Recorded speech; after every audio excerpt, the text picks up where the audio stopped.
Hey everyone, and welcome back to Improve English Smartly. I'm Luban. And I'm Seitu. It's great to be back with you all. Today, we're diving into something a lot of people think about, talk about, and even dream about doing: freelancing. That's right, Luban. Freelancing. The word itself sounds kind of exciting, doesn't it? Like you're free to do what you want, when you want. But what's the real story behind it? Exactly. We wanted to have a real, honest chat about what it's actually like to be a freelancer. The good, the bad, and everything in between. We both have some experience with freelancing, right, Seitu? We do. I've been freelancing as a graphic designer for about 5 years now, on and off. It's been a journey, to say the least. And I've dabbled in freelance writing and translation for a few years alongside my other work. So we've both seen different sides of the coin. Let's start with the obvious question. What exactly is freelancing in simple terms? Well, in simple terms, freelancing means working for yourself instead of being employed by one company. You offer your skills and services to different clients on a project-by-project basis. Think of it like being your own boss. That sounds appealing. No more 9-to-5 grind, right? That's the dream, isn't it? But the reality can be a bit more complex. While you do have more control over your time, you also have a lot more responsibility. That makes sense. So what are some of the big advantages you found with freelancing, Seitu? For me, the biggest advantage is definitely the flexibility. I can choose when I work, where I work, and even which projects I take on. If I need to take a day off for something, I usually can, as long as I manage my deadlines. That sounds amazing. I can imagine that's a huge draw for a lot of people. Being able to set your own hours and work from anywhere with an internet connection. It really is. I've worked from cafes, from my living room, even while traveling. That kind of freedom is hard to beat. Plus, there's the potential to earn more money. If you're good at what you do and can find enough clients, you can often make more than you would in a traditional job. That's a good point. You're directly trading your skills for money, without a company taking a cut in between, in a way. What about you, Luban? What have you enjoyed about freelancing? For me, it's been the variety of work. In my freelance writing and translation gigs, I've worked on such diverse projects.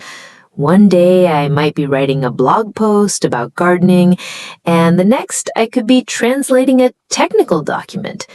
It keeps things interesting and helps you learn a lot. I can see that. As a graphic designer, I also get to work with different clients from various industries, which is cool. You get to see a lot of different perspectives and contribute to different kinds of projects. Exactly. It's never boring. And there's a certain satisfaction in knowing that you built something yourself, from finding the client to delivering the final product. Absolutely. That sense of ownership and accomplishment is really rewarding. But let's be honest, it's not all sunshine and roses, is it? What are some of the biggest challenges you've faced as a freelancer, Luban? Oh, there have been plenty. One of the biggest is the inconsistency of income. Unlike a regular job where you get a fixed salary every month, as a freelancer, your income can fluctuate a lot. Some months you might be swamped with work, and others it might be really quiet. I can definitely relate to that. The feast or famine cycle is a real thing in freelancing. You have to be prepared for those lean periods and manage your finances carefully. Exactly. Budgeting becomes super important. You have to save up during the good times to tide you over when work is slow. Another challenge for me has been finding clients. It can take a lot of time and effort to market yourself and build a reliable client base. That's so true.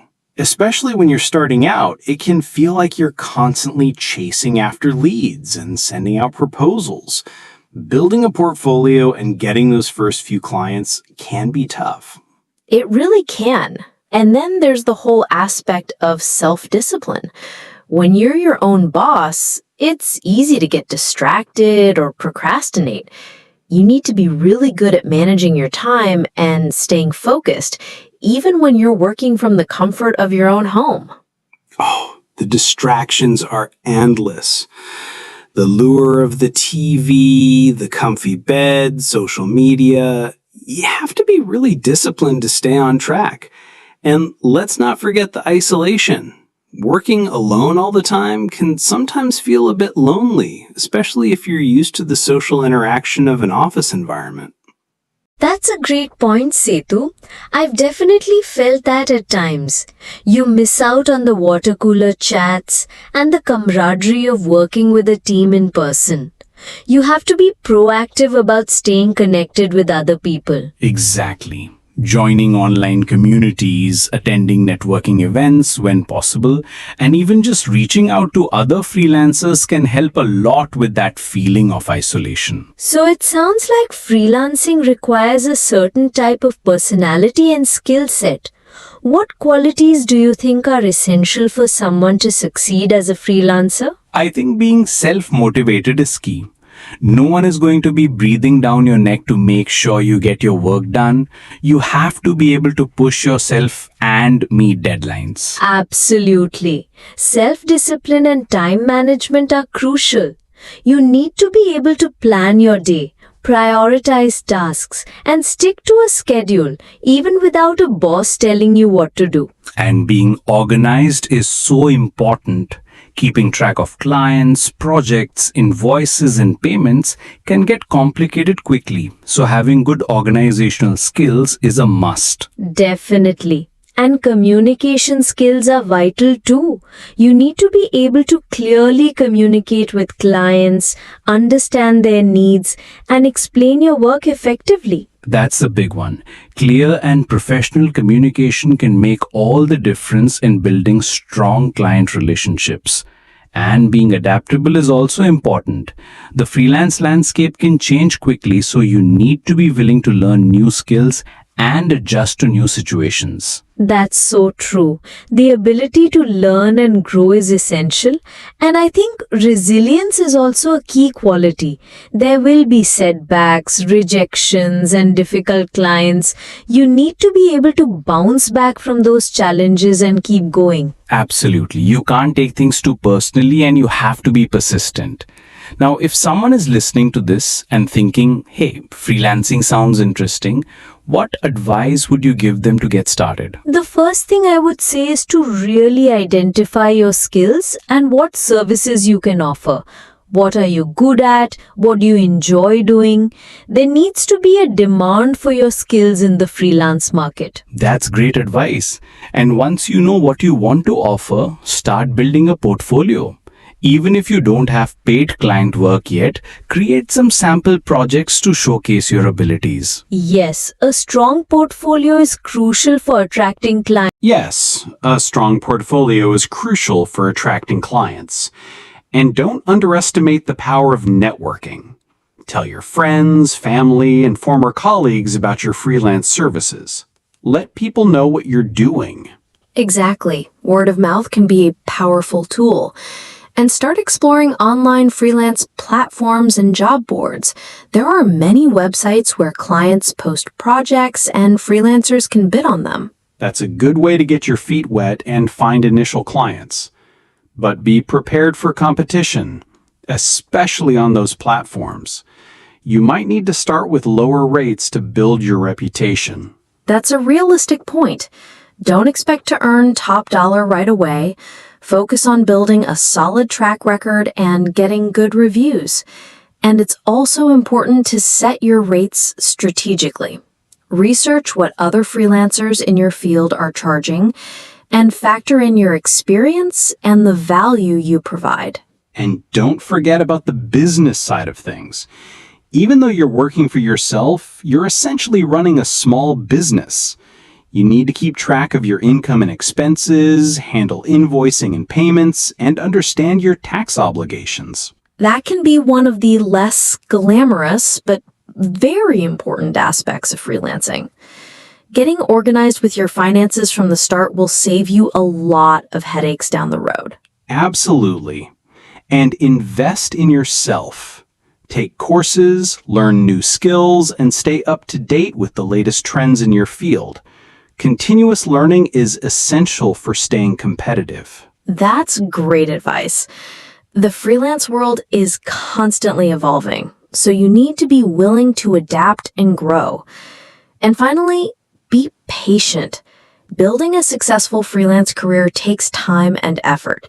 Don't get discouraged if you don't see results immediately. That's so important to remember. It's not usually an overnight success story. There will be ups and downs, but if you're persistent and provide good value to your clients, you can definitely build a sustainable freelance career.